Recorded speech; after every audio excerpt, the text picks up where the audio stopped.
کتنی خوبصورتی کے ساتھ مامون الرشید کی سیاست کی ستونوں اور بنیادوں کو ہلا دیا امام رضا نے، اور جس مقصد کے لیے اسے بلایا تھا کچھ ہی عرصے کے اندر سمجھ گیا کہ میں اپنے مقصد میں ناکام ہو گیا، اس لیے زہر دینے پر مجبور ہوتا ہے۔ امام رضا جب تشریف لائے، اس سے محفل سجائی۔ کل میں ایک حصے کو بیان کر چکا کہ امام نے پہلے ارشاد فرمایا تھا کہ خلافت تو مجھے دے نہیں سکتا، کیونکہ اگر خدا نے تجھے دی ہے تو جو چیز خدا نے تجھے دی ہے وہ مجھے نہیں دے سکتا، اور اگر خدا نے تجھے خلافت دی ہی نہیں تھی تو تو کون ہوتا ہے جو کسی کو خلافت دے جبکہ تیرے پاس ہی موجود نہیں۔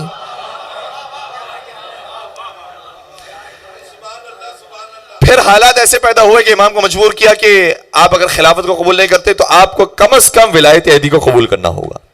امام رضا نے ولایت عہدی کو قبول فرمایا، لیکن شرط رکھی۔ اللہ اکبر۔ امام حسن نے کل کے دن بیان کیا تھا میں نے، امام حسن نے جب صلح فرمائی تھی تب شرائط رکھی تھی۔ امام رضا نے ولایت عہدی کو قبول کیا تب شرائط رکھی۔ اور یاد رکھیے گا، شرائط رکھی جاتی ہے تو دنیاوی عہدوں کے لیے رکھی جاتی ہے، جو الہی عہدے ہوتے ہیں اس میں کوئی شرط نہیں رکھی جاتی۔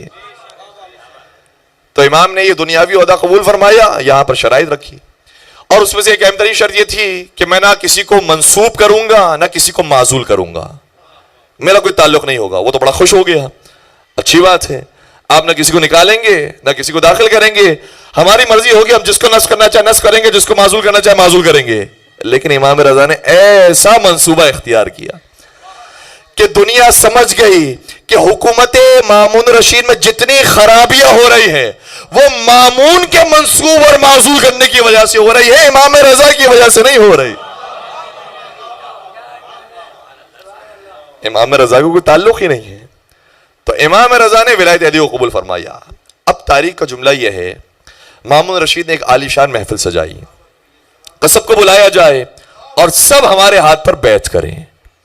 3 افراد تھے جن کو کھڑا کیا گیا کہ ان کے ہاتھ پر بیعت کرنی ہے۔ سب سے پہلا مامون رشید، کہا کہ ان کو خلیفہ مسلمین مانتے ہوئے لوگ آ کر بیعت کریں۔ دوسرے امام رضا، کہا یہ میرے ولی عہد ہیں، ان کے ہاتھ پر بھی بیعت کی جائے۔ تیسرے فضل ابن سہل جو مامون کا وزیر تھا، کہ اس کے ہاتھ پر بیعت کی جائے کیونکہ یہ وزیر ہے۔ لوگ جمع ہوئے، اشراف جمع ہوئے، بڑے بڑے پڑھے لکھے لوگ، بڑے بڑے صاحبان منصب جمع ہوئے اور آ کر بیعت کرنے لگے۔ توجہ رکھیے گا، میرے ہاتھ کی طرف دیکھیے گا۔ جب لوگ آ کر بیعت کرنے لگے تو اس طرح سے بیعت کرتے کرتے جا رہے تھے، اس طرح سے بیعت کرتے کرتے جا رہے تھے۔ ایک شخص ان میں ایسا آیا جو امام رضا کے قریب پہنچا تو اس نے اس طرح سے بیعت کرنے کے بجائے اس طرح سے بیعت کی۔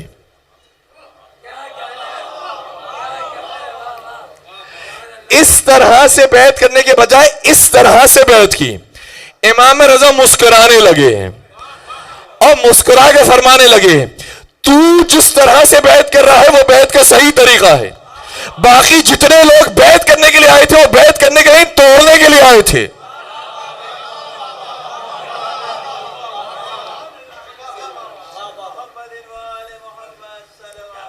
اللہم صلی علی محمد وآل محمد وعجل فرجہم۔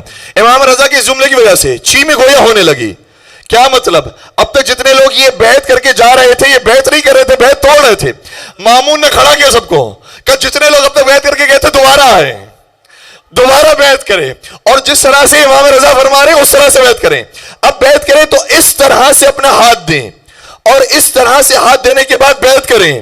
لوگ سارے جمع ہوئے اور ہر ایک نے مامون کے ہاتھ پر بھی اس طرح سے بیعت کی، امام رضا کے ہاتھ پر بھی اس طرح سے بیعت کی، فضل ابن سہل کے ہاتھ پر بھی اس طرح سے بیعت کی۔ لیکن بیعت کرتے کرتے جب جا رہے تھے تو ایک جملہ کہتے ہوئے جانے لگے، وہ شخص خلافت کا حقدار کیسے ہو سکتا ہے جس کو یہی نہ معلوم ہو کہ بیعت لی کیسے جاتی ہے، بیعت توڑی کیسے جاتی ہے۔